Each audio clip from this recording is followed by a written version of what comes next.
Hi friends, Harjinder tax and advisor channel में आपका स्वागत है।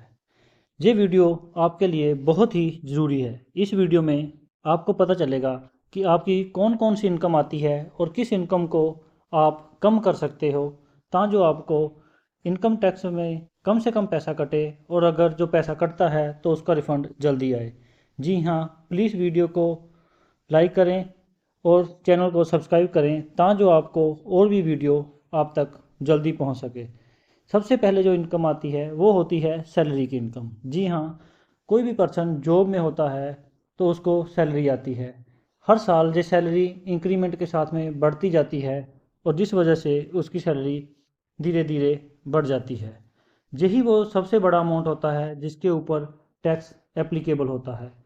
इस सैलरी को हम कम नहीं कर सकते। ये आपकी पैन कार्ड पे हर साल शो होती है और बढ़ती ही जाती है। इसके साथ में अगर आप कुछ एक जगह पे हो तो आपको अलाउंसेस भी मिलते हैं और अलाउंसेस पे भी आपका टैक्स एप्लीकेबल होता है।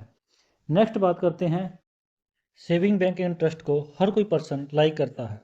हर कोई पर्सन चाहता है कि उसका बैंक बैलेंस हो और उसमें जो इंटरेस्ट मिलता है उसके ऊपर उसको जितना भी इंटरेस्ट मिले वो उसका अलग से इनकम बन जाती है। जी हाँ, जो हमारा सेविंग बैंक पे मिलने वाला इंटरेस्ट होता है उसको भी गवर्नमेंट हमारी इनकम में ऐड करती है। इस तरह सेविंग बैंक से होने वाला इंटरेस्ट भी हमारी इनकम में ऐड हो जाता है। बैंक बैलेंस होना बहुत अच्छी बात है, लेकिन बैंक बैलेंस बहुत ज़्यादा अपने ही नाम पे होना वो गलत बात है। इसके बाद आता है इंटरेस्ट ऑफ डिपॉजिट। जी हाँ, जो आप एफडी करते हो और जो भी एफडी 5 साल से कम होती है उसके ऊपर जब भी मैच्योरिटी होती है तो जो भी इंटरेस्ट मिलेगा उसके ऊपर टैक्स एप्लीकेबल हो जाता है। जी हाँ दोस्तों, इसलिए इसके बीच में ऑलरेडी लिखा हुआ है इंटरेस्ट फ्रॉम डिपॉजिट। आपको डिपॉजिट से इंटरेस्ट मिला और जो इंटरेस्ट मिला है उसके ऊपर भी आपको टैक्स एप्लीकेबल हो जाएगा, क्योंकि वो आपकी इनकम में जुड़ जाएगा। नेक्स्ट हम आपको बताएंगे आप इनकी इनकम को कैसे कम कर सकते हो ताकि जो आपको टैक्स ना लगे।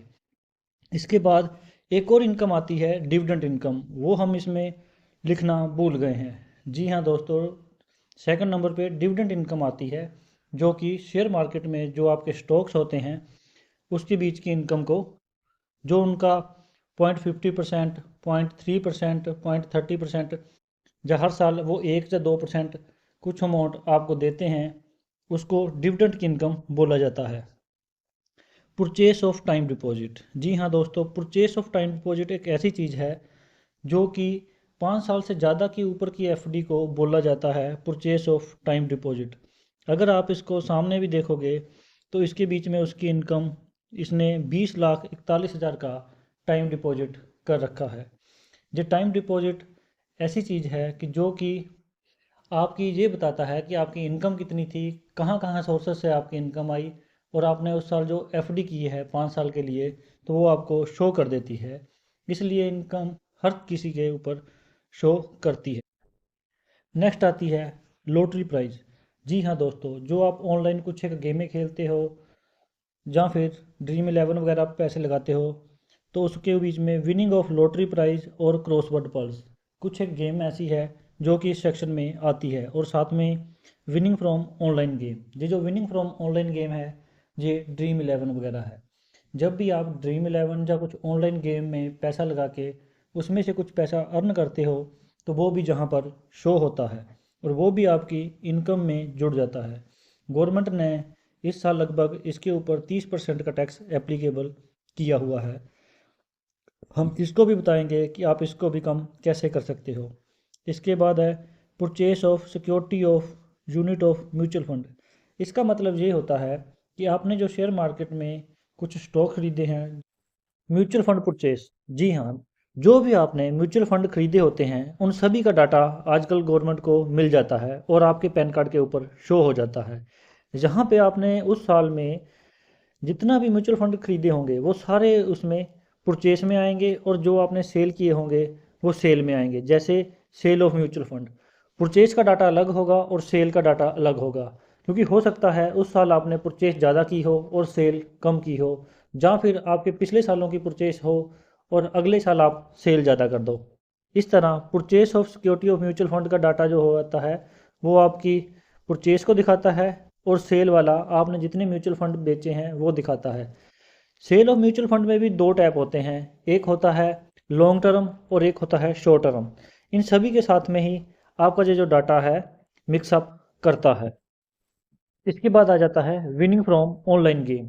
आप जो भी ऑनलाइन गेम खेलते हो उसका डाटा यहाँ पे आता है, जैसे कि मैंने पहले ही बताया था ड्रीम 11। इसके बाद आता है received of transport of virtual digit acid. Sir ये वो चीज़ है जो भी पर्सन बिटकॉइन में पैसा लगाता है, और जो बिटकॉइन में पैसा लगा हुआ होता है उसके बाद जब भी विड्रॉल करते हो तो उसके बीच का जो भी डाटा है जहाँ पे शो होता है ये बिटकॉइन का होता है। जितने भी आप इंटरनेशनल मार्केट में बिटकॉइन जितने भी है चल रहे हैं उन सभी में जो भी ट्रांजैक्शन करोगे उसका डाटा आपको जहाँ पे शो कर जाएगा। इसके अलावा एक और होता है जो कि क्लाउड में पैसा लगाते हैं, जिसको रेंट एंड मशीनरी का भी बोला जाता है। वो इस फाइल में नहीं है, उसको रेंट एंड मशीनरी की इनकम बोली जाती है। और ये रेंट रिसीव होता है, और ऑलरेडी जब उसका पैसा आपको वापस मिलता है तो वो भी आपके पैन कार्ड पे शो होता है। इस तरह ये जो नेक्स्ट में आप देख रहे हो ये सारे आपके अमाउंट है, जैसे कि उसकी सैलरी है, उसके बाद उसका सेविंग बैंक का इंटरेस्ट है, उसके बाद उसका डिपॉजिट का इंटरेस्ट है, उसने जो म्यूचुअल फंड सेल किए होंगे वो इंटरेस्ट है, जहाँ फिर परचेस किया। जैसे इसमें 9 लाख उसकी सैलरी है बट उसकी जो परचेस है 20 लाख तक है।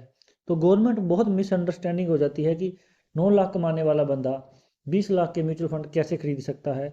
इन चीज़ों से आपको बचना चाहिए, जहाँ फिर उस ट्रांजैक्शन को क्लैरिफाई करना चाहिए कि आपकी इनकम और प्लस उसमें ज़्यादा वेरिएशन ना हो। इसके बाद जो आगे के डाटे देख रहे हो जे उसके वर्चुअल एसेट के हैं 499 है, जे भी है 99 है, 139 है, जे 7300 जे कोई वर्चुअल एसेट का है, कोई ड्रीम 11 का है। इस तरह हर किसी को ये चाहिए वो अपनी इनकम को कम से कम शो करे। इसको शो करने के लिए ये है कि सैलरी के अलावा आप जितनी भी आप एफडी कराते हो वो अपने नाम पे ना मत करो, अपनी वाइफ या फिर मदर के नाम पे यूज करो। आप ड्रीम 11 खेलना चाहते हो वाइफ का पैन कार्ड यूज करो।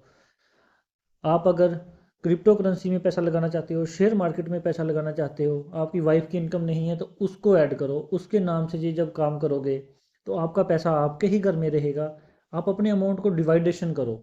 जब आप डिवाइडेशन करोगे तो सैलरी आपकी होगी और बाकी जो अदर इनकम होगी वो आपकी वाइफ की बन जाएगी। जब इस तरह होगा तो वाइफ के ऊपर टैक्स एप्लीकेबल नहीं होगा, और अगर वो टैक्स लगता है तब भी 7 लाख तक इनकम तक आप उसे रिफ़ंड करवा सकते हो। इस तरह इस वीडियो को प्लीज़ लाइक और शेयर कर।